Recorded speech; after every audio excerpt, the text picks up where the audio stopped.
कुचीलता किताबन कुरान की। पाप ही परपक जाते धर्म तसक जाते, बरन गुरक जाते साहित विधान की। देवी देव देहुरे संतोख सिंह दूर होते, रीत मिट जाती कथा बेदन पुराण की। श्री गुरु गोबिंद सिंह पावन परम सूर, मूरत न होती जप करुणा निधान की। श्री गुरु गोबिंद सिंह पावन परम सूर, मूरत न होती जो पै करुणा निधान की। सतनाम श्री वाहिगुरु। इसकी सुनो बात मत पोरी, महापुरख ए होए बड़ भाग, जिसके हृदय द्वेष न राग। वाहिगुरु जी का खालसा, वाहिगुरु जी की फतेह। सतगुरां दी साजी नवाजी गुरु की संगत, आप संगतां ने गुरु दरबार अंदर सुशोभित होके सतगुरां दी गुरबानी दे रस भिन्ने कीर्तन शब्द सरवण कीते। गुरु तेग बहादुर महाराज जियां दा इतिहास आपां सरवण कर रहे हाँ। पिछले दीवान विच सरवण कीता। गुरु तेग बहादुर महाराज जी कहन लगे, मक्खन शाह सारा समान धीरमल नूं वापस कर दे। इन्ने चिर नूं माता नानकी जी आ गए। संगतां ने उठ के नमस्कार कीती है। माता नानकी जी दसन लगे, कहन लगे, मक्खन शाह मेरा पुत्र गुरु तेग बहादुर पातशाह जी ਅਤੇ ਇਸ ਦੇ 4 ਵੱਡੇ ਭਰਾ ਸਨ, ਪਰ 5 ਭਰਾਵਾਂ ਦੇ ਵਿੱਚ ਸੰਸਾਰ ਦੇ ਵਿੱਚ ਲੈਣਾ ਦੇਣਾ ਕਿਵੇਂ ਕਰਨਾ, ਕਿਵੇਂ ਬੋਲ ਚਾਲ ਰੱਖਣਾ ਹੈ, ਕਿਵੇਂ ਕਮਾਈ ਕਰਨੀ ਹੈ, ਉਹਨਾਂ ਨੂੰ ਸਾਰੇ ਵਿਵਹਾਰ ਆਉਂਦੇ ਸਨ, ਸਾਰੇ ਕੰਮ ਆਉਂਦੇ ਸਨ। ਪਰ ਇਹ ਇੱਕ ਮੇਰਾ ਪੁੱਤਰ ਹੈ ਜਿਹੜਾ ਭੋਲਾ ਹੈ, ਇਹਨੂੰ ਦੁਨੀਆਦਾਰੀ ਦੇ ਮਿਲਣਾ ਵਰਤਣਾ ਵਰਤ ਵਿਲਾਪ ਕੁਝ ਨਹੀਂ ਆਉਂਦਾ ਹੈ। ਪਰ ਗੁਰੂ ਹਰਗੋਬਿੰਦ ਪਾਤਸ਼ਾਹ ਬਚਪਨ ਤੋਂ ਇਹਦੇ ਨਾਲ ਬੜਾ ਪਿਆਰ ਕਰਦੇ ਸਨ, ਗੋਦੀ ਵਿੱਚ ਬਿਠਾਉਂਦੇ। ਮੈਂ ਇੱਕ ਦਿਨ ਗੁਰੂ ਹਰਗੋਬਿੰਦ ਪਾਤਸ਼ਾਹ ਨੂੰ ਹੱਥ ਜੋੜ ਕੇ ਬੇਨਤੀ ਕੀਤੀ, ਮਹਾਰਾਜ ਇਹ ਤੁਹਾਡਾ 5ਵਾਂ ਪੁੱਤਰ ਬੜਾ ਭੋਲਾ ਹੈ, ਇਹਨੂੰ ਦੁਨੀਆਦਾਰੀ ਬਾਰੇ ਕੁਝ ਪਤਾ ਨਹੀਂ ਹੈ, ਇਹਨੂੰ ਬੋਲਣਾ ਚੱਲਣਾ ਨਹੀਂ ਆਉਂਦਾ, ਲੇਖੇ ਜੋਖੇ ਨੂੰ ਨਹੀਂ ਜਾਣਦਾ, ਇਹਦਾ ਆਉਣ ਵਾਲਾ ਸਮਾਂ ਕਿਸ ਤਰ੍ਹਾਂ ਦਾ ਹੋਵੇਗਾ, ਇਹ ਕੀ ਕਰੇਗਾ। ਜਦੋਂ ਮਾਤਾ ਨਾਨਕੀ ਜੀਆਂ ਨੇ ਇਹ ਬੇਨਤੀ ਕੀਤੀ ਤੇ ਗੁਰੂ ਹਰਗੋਬਿੰਦ ਪਾਤਸ਼ਾਹ ਹੁਣ ਦੱਸਣ ਲੱਗੇ ਬਈ ਇਹ ਨਾਨਕੀ ਜੀ ਤੇਰਾ ਪੁੱਤਰ ਕਿਸ ਤਰ੍ਹਾਂ ਦਾ ਹੋਵੇਗਾ, ਆਉਣ ਵਾਲੇ ਸਮੇਂ ਵਿੱਚ ਕੀ ਕਰੇਗਾ। ਇਹ ਬਚਨ ਜਦੋਂ ਗੁਰੂ ਹਰਗੋਬਿੰਦ ਪਾਤਸ਼ਾਹ ਨੇ ਆਖੇ ਸਨ, ਉਦੋਂ ਗੁਰੂ ਤੇਗ ਬਹਾਦਰ ਪਾਤਸ਼ਾਹ ਬਹੁਤ ਛੋਟੇ ਸਨ ਉਮਰ ਕਰਕੇ।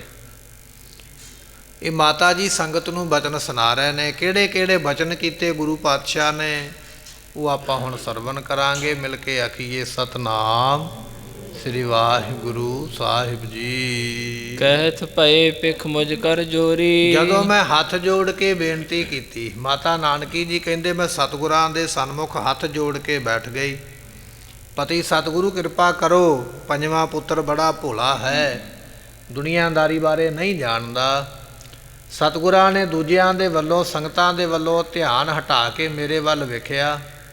ਮੇਰੇ ਹੱਥ ਜੁੜੇ ਵੇਖ ਕੇ ਗੁਰੂ ਹਰਗੋਬਿੰਦ ਪਾਤਸ਼ਾਹ ਕਹਿਣ ਲੱਗੇ, ਇਸਕੀ ਸੁਣੋ ਬਾਤ ਮਤ ਪੋਰੀ। ਕਹਿਣ ਲੱਗੇ ਨਾਨਕੀ ਜੀ ਹੁਣ ਸੁਣੋ, ਫਿਰ ਜਿਹੜੀ ਤੁਸੀਂ ਬੇਨਤੀ ਕੀਤੀ ਹੈ ਨਾ ਵੀ ਪੁੱਤਰ ਭੋਲਾ ਹੈ, ਦੁਨੀਆਦਾਰੀ ਦੇ ਵਿਵਹਾਰ ਨਹੀਂ ਜਾਣਦਾ, ਸੁਣੋ ਫਿਰ ਧਿਆਨ ਦੇ ਨਾਲ, ਜਿਸ ਨੂੰ ਤੁਸੀਂ ਭੋਲਾ ਕਹਿੰਦੇ ਹੋ। ਮਹਾਪੁਰਖ ਇਹ ਹੋਏ ਬੜ ਭਾਗ। ਇਹ ਬੜਾ ਵੱਡਾ ਮਹਾਂਪੁਰਖ ਹੈ। ਤੁਸੀਂ ਤੇ ਭੋਲਾ ਕਹਿ ਦਿੱਤਾ, ਤੁਹਾਨੂੰ ਤੁਸੀਂ ਤੇ ਕਹਿ ਦਿੱਤਾ ਵੀ ਇਹਨੂੰ ਦੁਨੀਆਦਾਰੀ ਬਾਰੇ ਕੋਈ ਪਤਾ ਨਹੀਂ ਹੈ, ਪਰ ਅਸਲ ਵਿੱਚ ਇਹ ਬਹੁਤ ਵੱਡਾ ਮਹਾਂਪੁਰਖ ਹੈ। ਅਤੇ ਬੜਿਆਂ ਵੱਡਿਆਂ ਭਾਗਾਂ ਵਾਲਾ ਵੀ ਹੈ। ਇਹਦੇ ਵਰਗੇ ਭਾਗ ਸ੍ਰੇਸ਼ਟ ਕਿਸੇ ਦੇ ਨਹੀਂ ਹਨ। ਜਿਸਕੇ ਹਿਰਦੈ ਦਵੈਸ਼ ਨ ਰਾਗ। ਇਹਦੇ ਹਿਰਦੇ ਵਿੱਚ ਦਵੈਸ਼ ਈਰਖਾ ਨਹੀਂ ਹੈ ਤੇ ਰਾਗ ਮੋਹ ਨਹੀਂ। ਇਹ ਇਹੋ ਜਿਹਾ ਮਹਾਂਪੁਰਖ ਹੈ, ਤਮਾਮ ਉਮਰ ਜਿੰਨਾ ਚਿਰ ਸਰੀਰ ਕਰਕੇ ਬੈਠੇ ਨੇ ਦੁਨੀਆ ਵਿੱਚ, ਨਾ ਈਰਖਾ ਰੱਖਣਗੇ ਤੇ ਨਾ ਹੀ ਮੋਹ ਰੱਖਣਗੇ। ਇਹ ਇਹਨਾਂ ਦੀ ਕਮਾਈ ਹੈ। ਤੇ ਸਤਿਗੁਰੂ ਪਾਤਸ਼ਾਹ ਦੇ ਉੱਪਰ ਗੋਲੀ ਚਲਾਈ ਨਾ ਧੀਰਮਲ ਨੇ, ਮੱਥੇ ਦੇ ਨਾਲੋਂ ਲੰਘ ਗਈ, ਤੇ ਮਹਾਰਾਜ ਨੇ ਈਰਖਾ ਦੇ ਨਾਲ ਨਹੀਂ ਕੁਝ ਕਿਹਾ, ਕਹਿਣ ਲੱਗੇ ਸ਼ਾਬਾਸ਼ ਧੀਰਮਲ ਸ਼ਾਬਾਸ਼, ਈਰਖਾ ਕੋਈ ਨਹੀਂ ਹੈ। ਧੀਰਮਲ ਸਾਰਾ ਸਮਾਨ ਚੁੱਕ ਕੇ ਲੈ ਗਿਆ, ਮੱਖਣ ਸ਼ਾਹ ਵਾਪਸ ਲੈ ਕੇ ਆਇਆ। ਮਹਾਰਾਜ ਕਹਿੰਦੇ ਮੱਖਣ ਸ਼ਾਹ ਆਪਾਂ ਨੂੰ ਨਹੀਂ ਚਾਹੀਦਾ, ਦੇ ਆ ਵਾਪਸ, ਇਹ ਮੋਹ ਤੋਂ ਰਹਿਤ ਨੇ ਮਹਾਰਾਜ ਜੀ।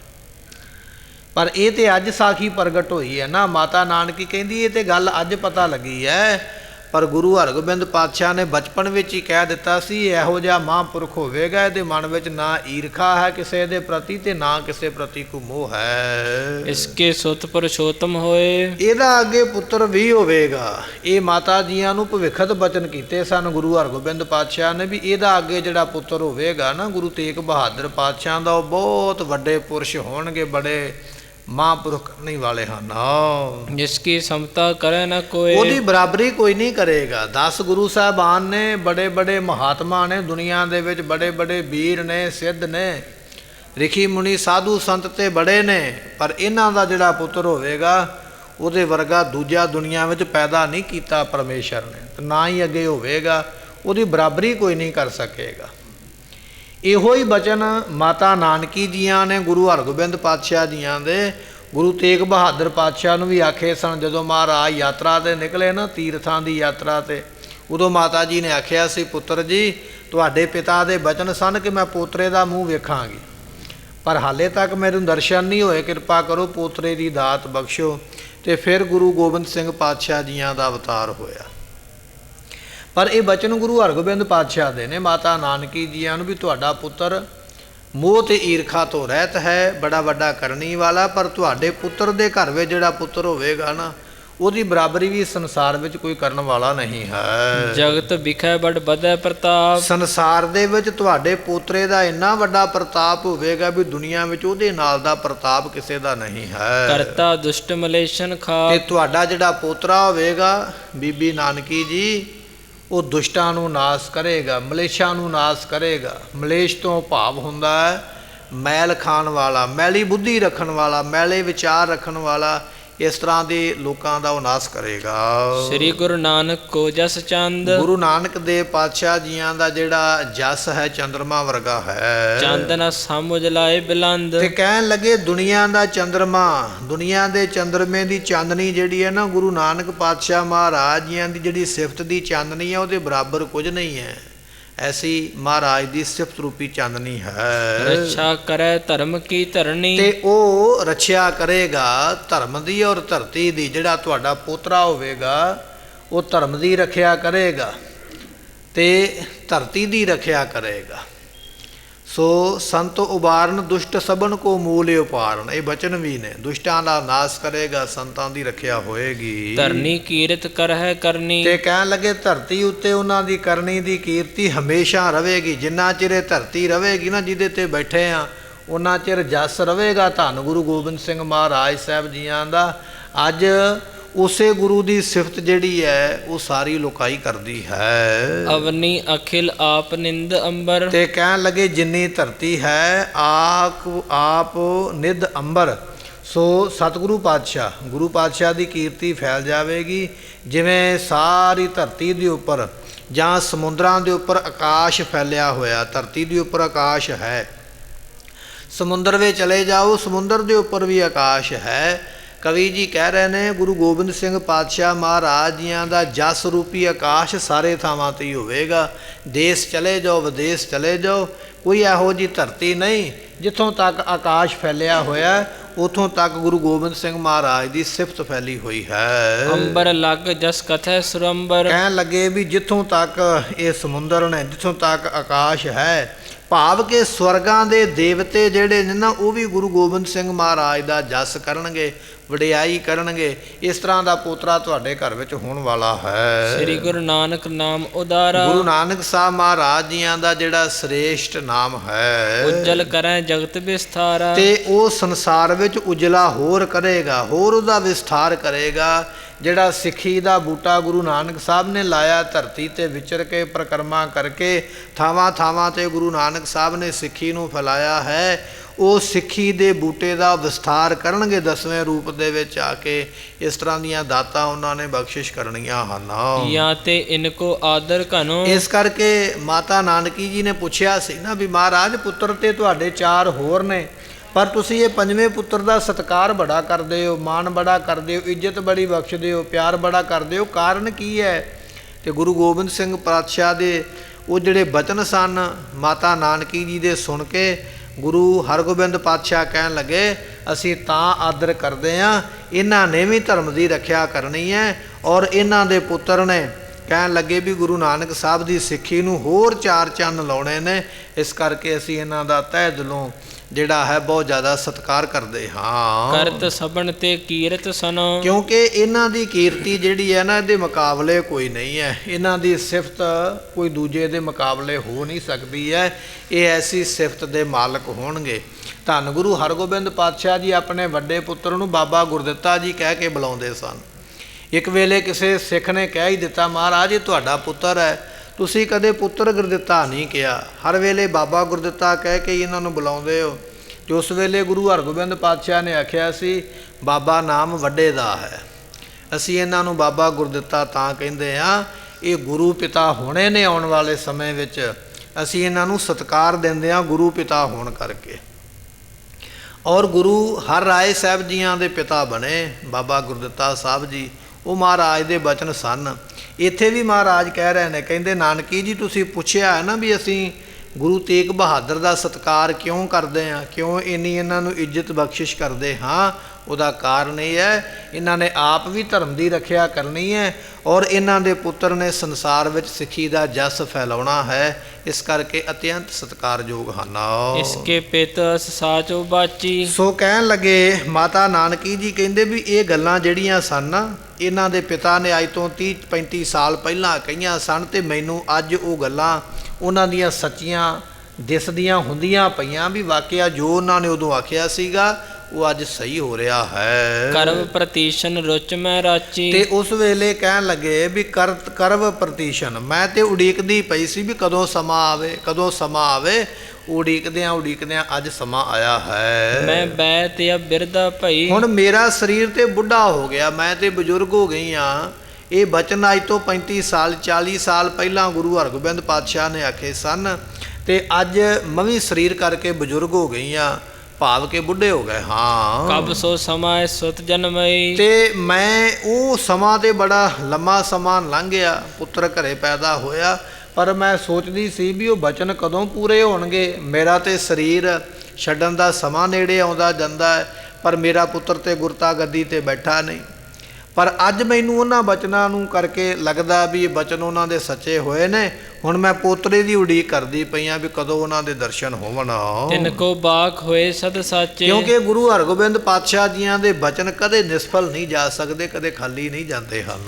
ਸਤਿ ਸੰਧ ਨਿਤ ਸਤ ਮੈਂ ਰਾਚੇ, ਕਿਉਂਕਿ ਸਤਿਗੁਰੂ ਪਾਤਸ਼ਾਹ ਜੀ ਹਮੇਸ਼ਾ ਸਤ ਵਿੱਚ ਅਕਾਲ ਪੁਰਖ ਦੇ ਵਿੱਚ ਹਰ ਵੇਲੇ ਲੀਨ ਰਹਿੰਦੇ, ਔਰ ਗੁਰੂ ਤੇਗ ਬਹਾਦਰ ਪਾਤਸ਼ਾਹ ਦੀ ਵੀ ਇਹੋ ਹੀ ਸੁਭਾਅ ਹੈ। ਇੱਕ ਤੋਂ ਇਹ ਬਿਰਤਾਂਤ ਬਖਾਨਾ, ਇੱਕ ਤੇ ਇਹ ਗੱਲ ਹੈ ਜਿਹੜੀ ਮੈਂ ਦੱਸ ਦਿੱਤੀ ਹੈ। ਮੱਖਣ ਸ਼ਾਹ ਹੈਰਾਨ ਸੀ ਨਾ ਵੀ ਘਰ ਦੇ ਵਿੱਚ ਚੀਜ਼ ਆਉਣ ਵਾਸਤੇ ਤੇ ਸਾਰੇ ਕਹਿੰਦੇ, ਪਰ ਘਰੋਂ ਕੱਢ ਕੇ ਕਿਸੇ ਨੂੰ ਦੇਣੀ ਇਹ ਕੋਈ ਨਹੀਂ ਕਹਿੰਦਾ।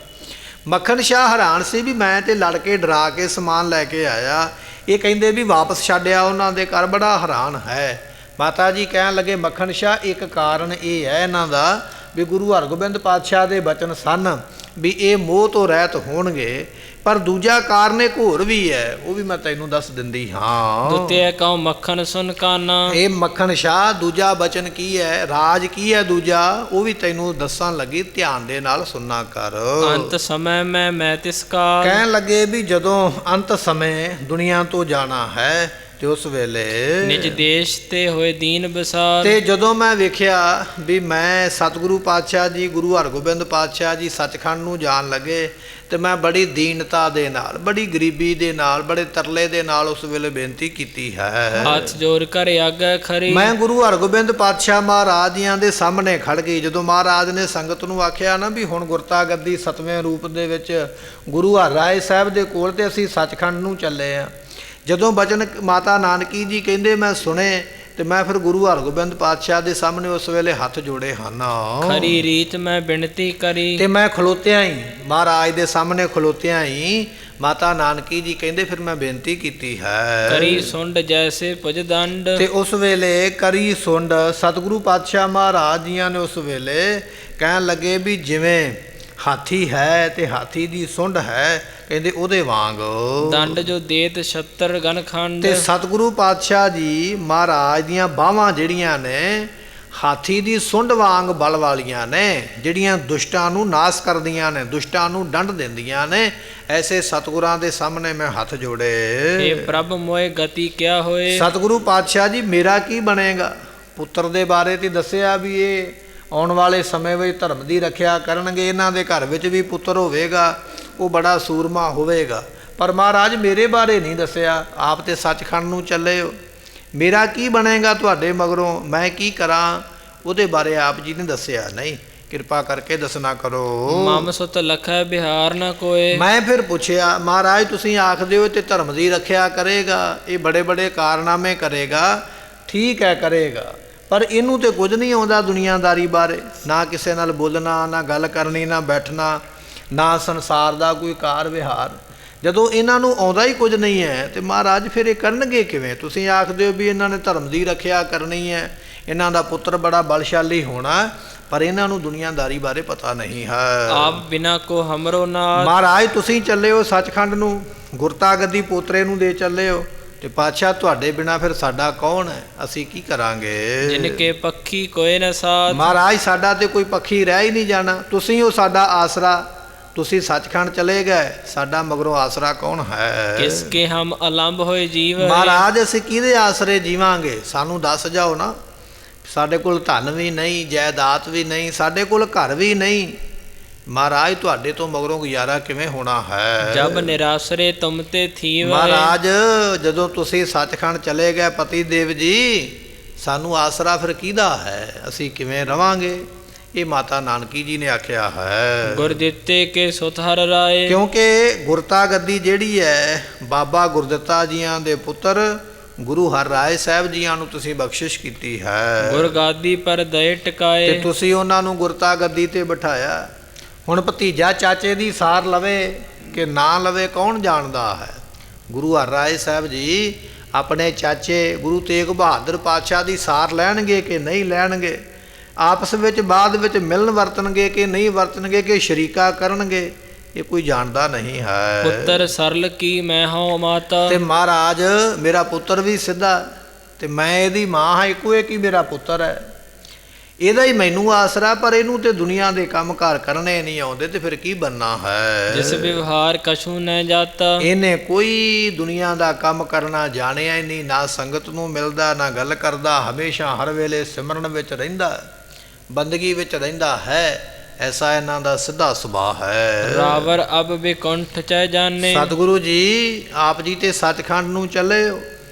ਇਹ ਮਾਤਾ ਨਾਨਕੀ ਜੀ ਦੀਆਂ ਬੇਨਤੀਆਂ ਨੇ ਗੁਰੂ ਹਰਗੋਬਿੰਦ ਪਾਤਸ਼ਾਹ ਦੇ ਅੱਗੇ, ਕਿਉਂਕਿ ਉਹ ਪਤੀ ਲੱਗਦੇ ਨੇ ਨਾ, ਤੇ ਉਹਨਾਂ ਨੂੰ ਕਹਿ ਰਹੇ ਨੇ ਵੀ ਤੁਸੀਂ ਤੇ ਸੱਚਖੰਡ ਚੱਲੇ ਹੋ, ਮੇਰਾ ਆਸਰਾ ਕੀ ਹੈ? ਪੁੱਤਰ ਵੀ ਸਿੱਧਾ ਹੈ, ਪਾਤਸ਼ਾਹ ਕਿਰਪਾ ਕਰੋ। ਪ੍ਰਤਪਾਲਕ ਥੇ ਸਦਾ ਮਹਾਨੇ। ਤੇ ਮਹਾਰਾਜ ਤੁਹਾਡੇ ਹੁੰਦਿਆਂ ਸਾਨੂੰ ਕੋਈ ਫਿਕਰ ਨਹੀਂ ਸੀ, ਕਿਉਂਕਿ ਭਾਵੇਂ 5 ਤੁਹਾਡੇ ਪੁੱਤਰ ਨੇ, ਪਰ ਤੁਹਾਨੂੰ ਤੇ ਪੁੱਤਰ ਬਰਾਬਰ ਹੀ ਸਨ। ਤੁਸੀਂ ਸਾਰਿਆਂ ਦਾ ਖਿਆਲ ਰੱਖਦੇ ਸੀ, ਸਾਰਿਆਂ ਨੂੰ ਪਾਲਦੇ ਸੀ, ਸਾਰਿਆਂ ਦੀਆਂ ਜ਼ਰੂਰਤਾਂ ਪੂਰੀਆਂ ਕਰਦੇ ਸੀ।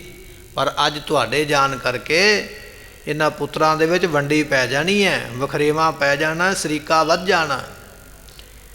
ਤੇ ਪਾਤਸ਼ਾਹ ਜੀ ਸਾਡੀ ਪਾਲਣਾ ਕਿਵੇਂ ਹੋਵੇਗੀ? ਇਹ ਸਵਾਲ ਮਾਤਾ ਨਾਨਕੀ ਜੀ ਦਾ ਹੈ। ਤੇਗ ਬਹਾਦਰ ਕੇ ਪਿਤ ਸੁਨ ਕੈ। ਗੁਰੂ ਤੇਗ ਬਹਾਦਰ ਮਹਾਰਾਜ ਜੀਆਂ ਦੇ ਪਿਤਾ ਕੌਣ ਨੇ? ਗੁਰੂ ਹਰਗੋਬਿੰਦ ਪਾਤਸ਼ਾਹ। ਜਦੋਂ ਸੁਣਿਆ ਨਾ ਉਹਨਾਂ ਨੇ ਬਚਨ ਬੇਨਤੀ ਸੁਣੀ ਮਾਤਾ ਨਾਨਕੀ ਜੀਆਂ ਦੀ, ਆਪਣੀ ਪਤਨੀ ਦੀ, ਸੁਣ ਕੇ ਬੇਨਤੀ ਉਸ ਵੇਲੇ ਧੀਰਜ ਦੀਨ ਮੋਹਿ ਬਚ ਭਨ ਕੈ। ਮਾਤਾ ਨਾਨਕੀ ਜੀ ਕਹਿਣ ਲੱਗੇ ਮੈਨੂੰ ਧੀਰਜ ਦਿੱਤੀ ਮਹਾਰਾਜ ਨੇ। ਕਹਿਣ ਲੱਗੇ ਨਾਨਕੀ ਜੀ ਚਿੰਤਾ ਨਾ ਕਰੋ, ਅਸੀਂ ਜੋ ਕਹਿਣ ਲੱਗੇ ਹਾਂ ਧਿਆਨ ਨਾਲ ਸੁਣੋ ਤੇ ਸਾਡੇ ਬਚਨਾਂ ਦੇ ਉੱਪਰ ਭਰੋਸਾ ਰੱਖਿਓ, ਧੀਰਜ ਰੱਖਿਓ ਜਿਹੜੇ ਅਸੀਂ ਬਚਨ ਕਹਿਣ ਲੱਗੇ ਹਾਂ। ਤੇ ਮਹਾਰਾਜ ਨੇ ਜਿਹੜੇ ਬਚਨ ਆਖੇ ਉਹ ਬਚਨ ਬੜੇ ਧੀਰਜ ਦੇਣ ਵਾਲੇ ਹਨ। ਨਹਿ ਚਿੰਤਾ ਕਰ ਤੂੰ ਕਿਸ ਭਾਂਤ। ਇਸ ਕਰਕੇ ਹੇ ਨਾਨਕੀ ਜੀ ਤੈਨੂੰ ਚਿੰਤਾ ਕਰਨ ਦੀ ਲੋੜ ਨਹੀਂ ਹੈ, ਗੁਰਤਾ ਗੱਦੀ ਲੈਣ ਦੀ ਲੋੜ ਨਹੀਂ ਹੈ, ਗੁਰਤਾ ਗੱਦੀ ਬਾਰੇ ਗੱਲ ਕਰਨ ਦੀ ਲੋੜ ਨਹੀਂ ਹੈ, ਤੈਨੂੰ ਕਿਸੇ ਤਰ੍ਹਾਂ ਦੀ ਚਿੰਤਾ ਕਰਨ ਦੀ ਲੋੜ ਹੀ ਨਹੀਂ। ਆਪਣੀ ਮੌਜ ਦੇ ਵਿੱਚ ਆਨੰਦ ਵਿੱਚ ਬੈਠੀ ਰਹੋ, ਤੇਰੇ ਬੈਠਿਆਂ ਹੀ ਸਭ ਕੁਝ ਹੋ ਜਾਣਾ ਹੈ, ਤੈਨੂੰ ਕੁਝ ਕਰਨ ਦੀ ਲੋੜ ਨਹੀਂ ਪੈਣੀ, ਤੇਰੇ ਪੁੱਤਰ ਨੂੰ ਕੁਝ ਕਰਨ ਦੀ ਲੋੜ ਨਹੀਂ ਪਵੇਗੀ। ਚਿੰਤਾ ਨਾ ਕਰ। ਪਰ ਅਸੀਂ ਬਚਨ ਕਹਿੰਦੇ ਹਾਂ ਸਭ ਗੁਣ ਕੀ ਨਿਧ ਹੈ ਤਵ ਤਾਤ। ਕਿਉਂਕਿ ਤੇਰਾ ਜਿਹੜਾ ਪੁੱਤਰ ਹੈ ਉਹ ਸਾਰੇ ਗੁਣਾਂ ਦਾ ਖਜ਼ਾਨਾ ਹੈ। ਖਜ਼ਾਨੇ ਵਿੱਚ ਬੇਅੰਤ ਪਦਾਰਥ ਹੁੰਦੇ ਨੇ। ਤੇਰਾ ਪੁੱਤਰ ਇਹੋ ਜਿਹਾ ਖਜ਼ਾਨਾ ਹੈ ਜਿਹਦੇ ਵਿੱਚ ਵਡਿਆਈ ਦੇ ਪਦਾਰਥ ਹੀ ਪਦਾਰਥ ਹਨ, ਜਿਹਦੇ ਕੋਲ ਬਖਸ਼ਿਸ਼ਾਂ ਹੀ ਬਖਸ਼ਿਸ਼ਾਂ ਹਨ। ਜਿਹੜਾ ਆਪ ਬਖਸ਼ਿਸ਼ਾਂ ਦਾ ਖਜ਼ਾਨਾ ਹੈ ਉਹਨੂੰ ਦੁਨੀਆ ਵਿੱਚ ਘਾਟ ਕਿਸ ਚੀਜ਼ ਦੀ ਹੈ। ਇਸ ਕਰਕੇ ਤੇਰਾ ਪੁੱਤਰ ਬਹੁਤ ਜ਼ਿਆਦੀ ਵਡਿਆਈ ਗੁਣਾਂ ਦਾ ਮਾਲਕ ਹੈ। ਅਪਰ ਥਾਨ ਫਿਰ ਕਰ ਗੁਰਿਆਈ। ਸੋ ਇਹ ਜਿਹੜੀ ਗੁਰਤਾ ਗੱਦੀ ਦੀ ਤੂੰ ਗੱਲ ਕਰਦੀ ਹੈ ਨਾ ਵੀ ਅਸੀਂ ਪੋਤਰੇ ਨੂੰ ਦਿੱਤੀ ਹੈ, ਇਹ ਅਕਾਲ ਪੁਰਖ ਦਾ ਹੁਕਮ ਹੈ। ਇਹਨੇ ਗੁਰਤਾ ਗੱਦੀ ਨੇ ਫਿਰਨਾ ਹੈ, ਹੋਰਾਂ ਥਾਵਾਂ ਤੇ ਫਿਰੇਗੀ ਪਰ ਫਿਰਨ ਤੋਂ ਮਗਰੋਂ ਫਿਰ ਉਹਨੇ ਆਵੈ ਤੁਝ ਘਰ ਵਡਿਆਈ। ਇਹ ਗੁਰਤਾ ਗੱਦੀ ਘੁੰਮ ਕੇ ਫਿਰ ਕੇ ਤੇਰੇ ਘਰੇ ਹੀ ਆਉਣੀ ਹੈ, ਪਰ ਇਸ ਵੇਲੇ ਸਿੱਧੀ ਨਹੀਂ। ਅਸੀਂ ਸਿੱਧੀ ਗੁਰਤਾ ਗੱਦੀ ਗੁਰੂ ਤੇਗ ਬਹਾਦਰ ਨੂੰ ਨਹੀਂ ਦੇਣੀ ਹੈ, ਅਸੀਂ ਆਪਣੇ ਪੋਤਰੇ ਨੂੰ ਦਿੱਤੀ ਹੈ, ਗੁਰੂ ਹਰਰਾਏ ਸਾਹਿਬ ਦੀਆਂ। ਉਹਨਾਂ ਦੇ ਕੋਲੋਂ ਗੁਰਤਾ ਗੱਦੀ ਫਿਰ ਕੇ ਅੱਗੇ ਜਾਏਗੀ, ਭਾਵ ਕਿ ਗੁਰੂ ਹਰਕ੍ਰਿਸ਼ਨ ਪਾਤਸ਼ਾਹ ਗੁਰੂ ਬਣਨਗੇ ਅਤੇ ਫਿਰ ਉਹਨਾਂ ਤੋਂ ਬਾਅਦ ਵਿੱਚ ਗੁਰਤਾ ਗੱਦੀ ਤੇਰੇ ਪੁੱਤਰ ਕੋਲ ਹੀ ਆਉਣੀ ਹੈ, ਜਿਹਨੂੰ ਤੂੰ ਸਿੱਧਾ ਕਹਿੰਦੀ ਹੈ, ਸਰਲ ਕਹਿੰਦੀ ਹੈ ਵੀ ਦੁਨੀਆਦਾਰੀ ਬਾਰੇ ਪਤਾ ਨਹੀਂ। ਇਸੇ ਤੇਰੇ ਪੁੱਤਰ ਨੇ ਆਉਣ ਵਾਲੇ ਸਮੇਂ ਵਿੱਚ ਗੁਰੂ ਬਣਨਾ ਹੈ।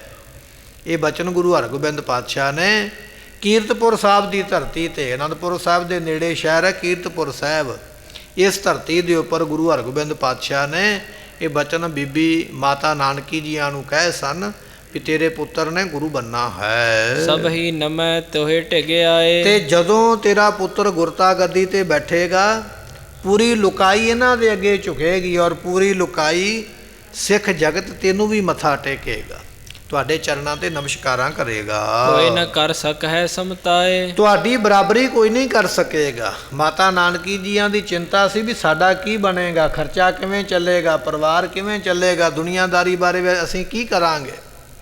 ਤੇ ਗੁਰੂ ਹਰਗੋਬਿੰਦ ਪਾਤਸ਼ਾਹ ਕਹਿਣ ਲੱਗੇ ਤੁਹਾਡੀ ਬਰਾਬਰੀ ਕਿਸੇ ਕੋਲੋਂ ਹੋਣੀ ਨਹੀਂ ਹੈ, ਤੁਹਾਨੂੰ ਇਹੋ ਜਿਹਾ ਮੁਕਾਮ ਦੇ ਕੇ ਚੱਲੇ ਆ, ਇਹੋ ਜਿਹੀ ਬਖਸ਼ਿਸ਼ ਕਰਕੇ ਚੱਲੇ ਆ, ਦੁਨੀਆ ਵਿੱਚ ਕੋਈ ਵੀ ਵਿਅਕਤੀ ਤੁਹਾਡੇ ਬਰਾਬਰ ਨਹੀਂ ਹੋਵੇਗਾ।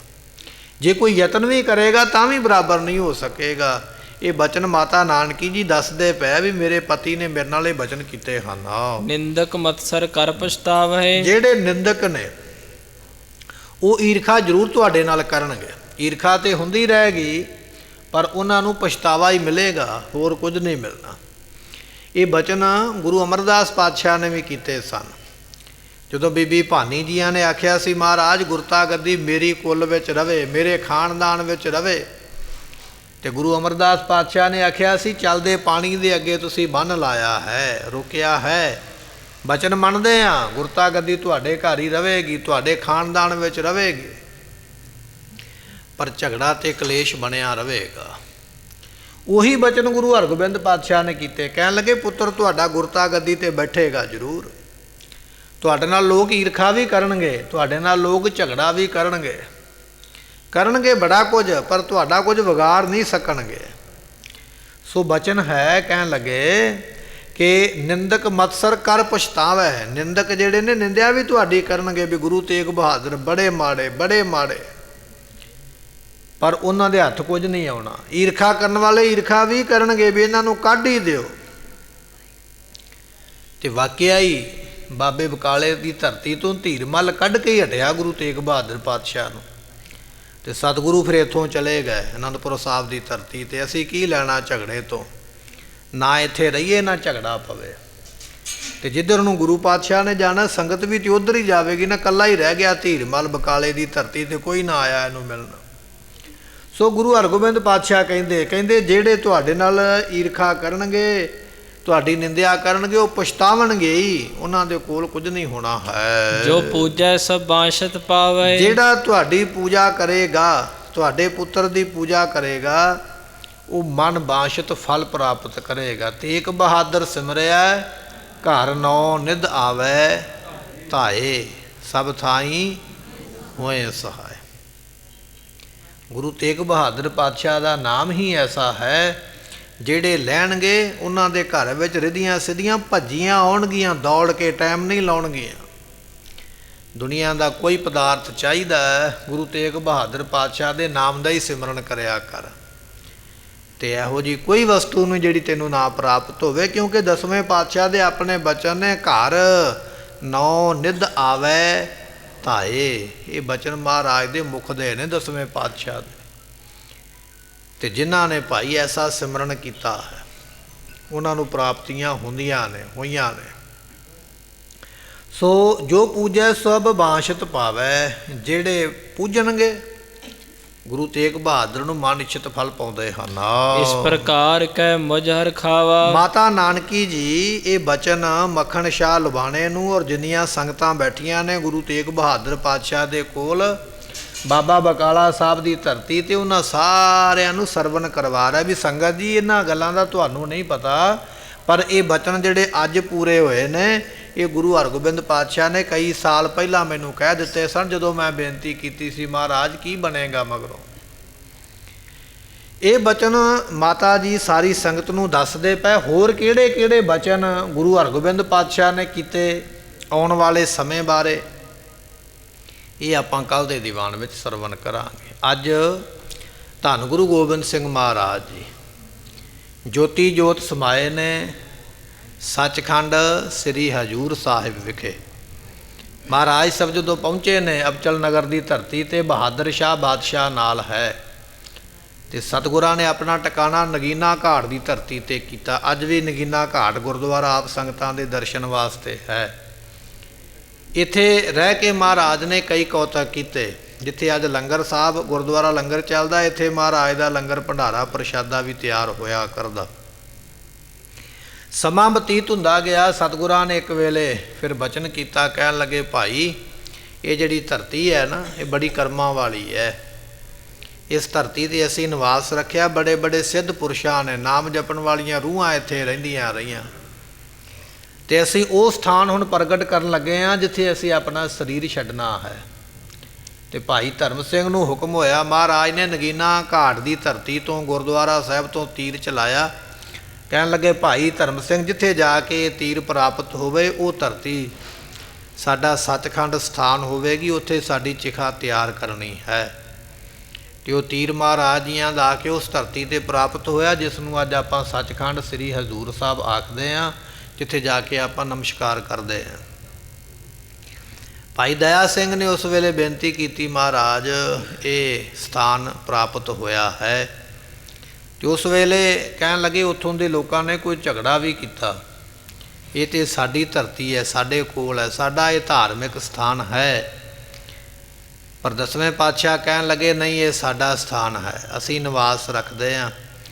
ਬਹਾਦਰ ਸ਼ਾਹ ਬਾਦਸ਼ਾਹ ਉਸ ਵੇਲੇ ਬੜਾ ਪਛਤਾਵੇ ਵਿੱਚ ਪੈ ਗਿਆ ਵੀ ਸਤਿਗੁਰੂ ਝੂਠ ਨਹੀਂ ਬੋਲ ਸਕਦੇ, ਔਰ ਲੋਕਾਂ ਨੇ ਕਾਗਜ਼ ਪੱਤਰ ਵਿਖਾ ਦਿੱਤੇ ਵੀ ਆਹ ਵੇਖੋ ਧਰਤੀ ਸਾਡੇ ਨਾਂ ਬੋਲਦੀ ਹੈ, ਕਾਗਜ਼ ਵੀ ਝੂਠਾ ਨਹੀਂ ਹੈ। ਫਿਰ ਪੁੱਛਿਆ ਮਹਾਰਾਜ ਜੀਆਂ ਨੂੰ, ਸਤਿਗੁਰੂ ਕੀ ਕਾਰਨ ਹੈ? ਮਹਾਰਾਜ ਕਹਿੰਦੇ ਧਰਤੀ ਪੱਟੋ। ਜਦੋਂ ਪੱਟੀ ਗਈ ਤੇ ਕੁਝ ਨਿਸ਼ਾਨੀਆਂ ਥੱਲਿਓਂ ਮਿਲੀਆਂ, ਜਿਵੇਂ ਕੋਈ ਗੜਵਾ, ਕੋਈ ਸਿਮਰਨਾ, ਕੋਈ ਇਸ ਤਰ੍ਹਾਂ ਦੀਆਂ ਵਸਤੂਆਂ। ਕਹਿਣ ਲੱਗੇ ਸਾਡਾ ਸਤਿਯੁਗ ਦਾ ਤਪ ਸਥਾਨ ਹੈ, ਅਸੀਂ ਇੱਥੇ ਬੈਠ ਕੇ ਤਪ ਕਰਦੇ ਰਹੇ, ਤੇ ਉਸ ਸਥਾਨ ਨੂੰ ਅਸੀਂ ਪ੍ਰਗਟ ਕੀਤਾ ਹੈ। ਸਤਿਗੁਰਾਂ ਨੇ ਬਚਨ ਕਰਕੇ ਸਿੱਖਾਂ ਨੂੰ ਆਖਿਆ 100 ਰੁਪਏ ਦੀ ਕੜਾਹ ਪ੍ਰਸਾਦ ਦੀ ਦੇਗ ਬਣਵਾਓ। 101 ਰੁਪਏ ਦੀ ਕੜਾਹ ਪ੍ਰਸਾਦ ਦੀ ਦੇਗ ਤਿਆਰ ਕਰਵਾਈ ਗਈ। ਪਾਤਸ਼ਾਹ ਕਹਿੰਦੇ ਸੰਗਤ ਨੂੰ, ਸਿੱਖਾਂ ਨੂੰ ਵਰਤਾ ਦਿਓ। ਇਹ ਬਚਨ ਜਿਹੜੇ ਨੇ ਨਾ, ਭਾਈ ਹਰ ਸਿੰਘ ਸਨ, ਗੁਰੂ ਗੋਬਿੰਦ ਸਿੰਘ ਪਾਤਸ਼ਾਹ ਦੇ ਨਾਲ ਰਹਿੰਦੇ ਸਿੱਖ ਲਿਖਾਰੀ ਸਨ, ਤੇ ਉਹ ਲਿਖਦੇ ਸਨ ਰੋਜ਼ ਵੀ ਅੱਜ ਕੀ ਹੋਇਆ, ਅੱਜ ਕੀ ਹੋਇਆ, ਤੇ ਉਹਨਾਂ ਨੇ ਲਿਖਿਆ ਹੈ ਜਿਹੜਾ ਆਪਾਂ ਬਚਨ ਪੜ੍ਹਦੇ ਆ ਨਾ, ਆਗਿਆ ਭਈ ਅਕਾਲ ਕੀ ਤਬੈ ਚਲਾਇਓ ਪੰਥ ਸਭ ਸਿੱਖਣ ਕੋ ਹੁਕਮ ਹੈ ਗੁਰੂ ਮਾਨਿਓ। ਇਹ ਬਚਨ ਉਹਨਾਂ ਨੇ ਲਿਖੇ ਸਨ ਆਪ ਹੱਥਾਂ ਦੇ ਨਾਲ, ਜਿਵੇਂ ਜਿਵੇਂ ਮਹਾਰਾਜ ਨੇ ਮੁਖ ਤੋਂ ਬਚਨ ਕੀਤੇ ਉਹ ਲਿਖਦੇ ਗਏ। ਕਹਿਣ ਲੱਗੇ ਭਾਈ ਕੜਾਹ ਪ੍ਰਸਾਦ ਬਣਾ ਕੇ ਸੰਗਤ ਵਿੱਚ ਵਰਤਾਓ ਅਤੇ 501 ਰੁਪਈਆ ਸੰਗਤ ਦੇ ਪ੍ਰਸ਼ਾਦੇ ਵਾਸਤੇ ਵੀ ਲੰਗਰ ਬਣਾ ਕੇ ਸੰਗਤ ਨੂੰ ਵਰਤਾਓ। ਸਿੱਖਾਂ ਨੇ ਬੇਨਤੀ ਕੀਤੀ ਮਹਾਰਾਜ ਸੱਚਖੰਡ ਨੂੰ ਚੱਲੇ ਹੋ ਅਤੇ ਸਾਡਾ ਗੁਰੂ ਕੌਣ ਹੋਵੇਗਾ? ਅਤੇ ਉਸ ਵੇਲੇ ਪਾਤਸ਼ਾਹ ਨੇ ਕਿਹਾ ਗੁਰੂ ਗ੍ਰੰਥ ਸਾਹਿਬ ਦਾ ਪ੍ਰਕਾਸ਼ ਕਰੋ। ਆਪਾਂ ਹਜ਼ੂਰ ਸਾਹਿਬ ਜਾਂਦੇ ਹਾਂ, ਮੱਥਾ ਟੇਕਦੇ ਹਾਂ, 2 ਨਿਸ਼ਾਨ ਸਾਹਿਬ ਨੇ, ਇੱਕ ਪੌੜੀਆਂ ਚੜ੍ਹ ਕੇ ਉੱਪਰ ਹੈ, ਇੱਕ ਪੌੜੀਆਂ ਤੋਂ ਥੱਲੇ ਹੈ। ਜਿਹੜਾ ਥੱਲੇ ਵਾਲਾ ਨਿਸ਼ਾਨ ਸਾਹਿਬ ਹੈ, ਇੱਥੇ ਤੰਬੂ ਲਵਾ ਕੇ ਗੁਰੂ ਗ੍ਰੰਥ ਸਾਹਿਬ ਦਾ ਪ੍ਰਕਾਸ਼ ਕਰਵਾਇਆ। 5 ਸਿੱਖਾਂ ਨੂੰ ਮਹਾਰਾਜ ਦੀ ਤਾਬਿਆ ਖੜੇ ਕਰਕੇ ਸਿਰ ਝੁਕਾ ਕੇ 5 ਪੈਸੇ ਨਾਰੀਅਲ ਰੱਖ ਕੇ ਮੱਥਾ ਟੇਕਿਆ। ਬਚਨ ਆਖਿਆ ਸਭ ਸਿੱਖਣ ਕੋ ਹੁਕਮ ਹੈ ਗੁਰੂ ਮਾਨਿਓ। ਅੱਜ ਤੋਂ ਤੁਹਾਡੇ ਇਹ ਗੁਰੂ ਨੇ। ਇਸ ਤਰ੍ਹਾਂ ਗੁਰਤਾ ਗੱਦੀ ਗੁਰੂ ਗ੍ਰੰਥ ਸਾਹਿਬ ਨੂੰ ਦੇ ਕੇ ਹੁਕਮ ਹੋਇਆ ਸਿੱਖਾਂ ਨੂੰ ਚੰਦਨ ਦੀਆਂ ਲੱਕੜਾਂ ਲਿਆ ਕੇ ਚਿਖਾ ਤਿਆਰ ਕਰੋ। ਚਿਖਾ ਦੇ 4 ਚੁਫੇਰੇ ਕਨਾਤ ਲਾਈ ਜਾਵੇ ਤਾਂ ਕਿ ਅੰਦਰ ਨਾ ਕੋਈ ਜਾ ਸਕੇ ਸਾਡੇ ਤੋਂ ਬਿਨਾਂ। ਚਿਖਾ ਤਿਆਰ ਹੋਈ, ਕਨਾਤ ਲਾ ਦਿੱਤੀ ਗਈ। ਭਾਈ ਹਰ ਸਿੰਘ ਲਿਖਦੇ ਨੇ ਮਹਾਰਾਜ ਨੇ ਆਪ ਕੇਸੀ ਇਸ਼ਨਾਨ ਕੀਤਾ, ਆਪਣੇ ਸਰੀਰ ਦਾ ਇਸ਼ਨਾਨ ਕਰਵਾਇਆ। ਪੀਲੇ ਰੰਗ ਦੇ ਬਸਤਰ ਜਿਹੜੇ ਸਨ ਉਹ ਗਲ ਵਿੱਚ ਪਹਿਨੇ, ਪੀਲਾ ਚੋਲਾ ਪੀਲੇ ਬਸਤਰ ਗਲ ਵਿੱਚ ਪਹਿਨ ਕੇ। ਅਤੇ ਮਹਾਰਾਜ ਜੀ ਜਦੋਂ ਜਾ ਰਹੇ ਨੇ ਉਸ ਕਨਾਤ ਦੇ ਵੱਲ ਨੂੰ ਆਖਿਆ ਚਿਖਾ ਨੂੰ ਅਗਨੀ ਵਿਖਾ ਦਿਓ। ਅਗਨੀ ਵਿਖਾਈ ਗਈ ਅਤੇ ਸਤਿਗੁਰਾਂ ਨੇ ਪਿੱਛੇ ਮੁੜ ਕੇ ਸੰਗਤ ਵੱਲ ਵੇਖਿਆ। ਸੰਗਤ ਬੜੀ ਵਿਰਾਗਵਾਨ ਹੈ ਵੀ ਅੱਜ ਸਾਡੇ ਪਿਤਾ ਸਤਿਗੁਰੂ ਜੀ ਸਾਡੀਆਂ ਅੱਖਾਂ ਤੋਂ ਓਹਲੇ ਹੋ ਰਹੇ। ਉਸ ਵੇਲੇ ਮਹਾਰਾਜ ਨੇ ਬਚਨ ਕੀਤਾ, ਕਹਿਣ ਲੱਗੇ ਭਾਈ ਕੜਾਹ ਪ੍ਰਸਾਦ ਦੀ ਦੇਗ ਵਰਤਾਉਣੀ, ਲੰਗਰ ਚੱਲਦੇ ਰੱਖਣੇ, ਸਾਨੂੰ ਹਾਜ਼ਰ ਨਾਜ਼ਰ ਸਮਝਣਾ, ਜਦੋਂ ਅਰਦਾਸ ਕਰੋਗੇ ਤੁਹਾਡੀ ਰੱਖਿਆ ਕਰਾਂਗੇ, ਸਦਾ ਤਿਆਰ ਬਰ ਤਿਆਰ ਰਹਿਣਾ, ਨਿਤਨੇਮੀ ਰਹਿਣਾ। ਇਹ ਬਚਨ ਸੰਗਤ ਵੱਲ ਮੁੱਖ ਕਰਕੇ, ਖਾਲਸੇ ਵੱਲ ਮੁੱਖ ਕਰਕੇ ਮਹਾਰਾਜ ਨੇ ਆਖੇ ਅਤੇ ਫਿਰ ਸੰਗਤ ਨੂੰ ਆਖਿਆ ਸੰਗਤ ਜੀ ਵਾਹਿਗੁਰੂ ਜੀ ਕਾ ਖਾਲਸਾ ਵਾਹਿਗੁਰੂ ਜੀ ਕੀ ਫਤਿਹ। ਰਾਗੀ ਸਿੰਘਾਂ ਨੂੰ ਹੁਕਮ ਕੀਤਾ ਅਸੀਂ ਸੱਚਖੰਡ ਨੂੰ ਜਾ ਰਹੇ ਹਾਂ, ਇਹਨਾਂ ਸ਼ਬਦਾਂ ਦਾ ਕੀਰਤਨ ਤੁਸੀਂ ਕਰਨਾ ਹੈ, ਸੰਗਤ ਨੂੰ ਸੁਣਾਉਣਾ ਹੈ। ਸੰਗਤ ਨੂੰ ਹੁਕਮ ਕੀਤਾ ਸਾਡਾ ਅੰਗੀਠਾ ਨਾ ਫੋਲਿਆ ਜਾਵੇ, ਇਸ ਨੂੰ ਇਸੇ ਤਰ੍ਹਾਂ ਹੀ ਇੱਥੇ ਹੀ ਸੰਕੋਚਿਆ ਜਾਵੇ। ਇਹ ਬਚਨ ਕਹਿ ਕੇ ਆਪ ਕਨਾਤ ਦੇ ਅੰਦਰ ਚਲੇ ਗਏ ਅਤੇ ਸਤਿਗੁਰੂ ਪਾਤਸ਼ਾਹ ਜੀ ਸੱਚਖੰਡ ਨੂੰ ਪਿਆਨਾ ਕਰ ਗਏ। ਸਮਾਂ ਬਤੀਤ ਹੋ ਗਿਆ, ਸੰਗਤਾਂ ਵਿੱਚ ਵਿਚਾਰ ਚੱਲ ਪਈ ਵੀ ਨਹੀਂ ਮਹਾਰਾਜ ਦੀ ਚਿਖਾ ਨੂੰ ਫਰੋਲਣਾ ਚਾਹੀਦਾ, ਫੁੱਲ ਚੁਗਣੇ ਚਾਹੀਦੇ, ਵੇਖਣਾ ਚਾਹੀਦਾ।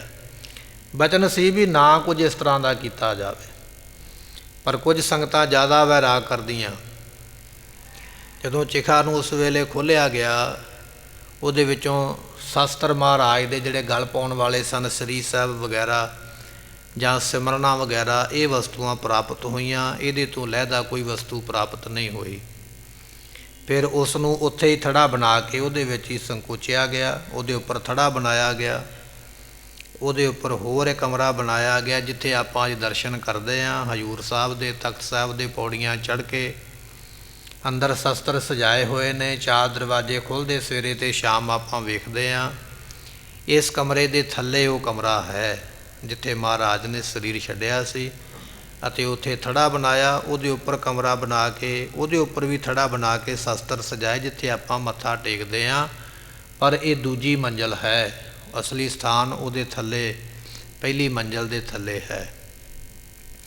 ਇਸ ਤਰ੍ਹਾਂ ਪਾਤਸ਼ਾਹ ਕਲਗੀਧਰ ਮਹਾਰਾਜ ਜੀ ਅੱਜ ਦੇ ਦਿਨ ਖਾਲਸੇ ਨੂੰ ਹੁਕਮ ਕਰਕੇ, ਗੁਰੂ ਗ੍ਰੰਥ ਸਾਹਿਬ ਨੂੰ ਗੁਰਤਾ ਗੱਦੀ ਬਖਸ਼ਿਸ਼ ਕਰਕੇ, ਸੰਗਤ ਨੂੰ ਫਤਿਹ ਬੁਲਾ ਕੇ ਅੱਜ ਦੇ ਦਿਨ, ਅਤੇ ਦਿਨ ਵੀ ਉਸ ਦਿਨ ਵੀਰਵਾਰ ਸੀ ਜਿਵੇਂ ਅੱਜ ਵੀਰਵਾਰ ਦਾ ਦਿਨ ਹੈ, ਵੀਰਵਾਰ ਵਾਲੇ ਦਿਨ ਮਹਾਰਾਜ ਜੀ ਸੱਚਖੰਡ ਨੂੰ ਗਏ। ਇਹ ਅੱਜ ਦਾ ਇਤਿਹਾਸ ਹੈ। ਸਤਿਗੁਰੂ ਰਹਿਮਤ ਕਰੇ, ਇਤਿਹਾਸ ਤੇ ਬੜਾ ਲੰਮਾ ਹੈ ਸਤਿਗੁਰੂ ਜੀਆਂ ਦਾ। ਬੜੇ ਬਚਨ ਮਹਾਰਾਜ ਨੇ ਮੁਖ ਤੋਂ ਕੀਤੇ ਸਨ। ਸਮਾਂ ਸੀਮਤ ਹੈ, ਸੀਮਤ ਵਿਚਾਰਾਂ ਆਪ ਸੰਗਤਾਂ ਦੇ ਅੱਗੇ ਰੱਖੀਆਂ। ਭੁੱਲਾਂ ਚੁੱਕਾਂ ਦੀ ਮੁਆਫੀ ਬਖਸ਼ਿਸ਼ ਕਰਨੀ।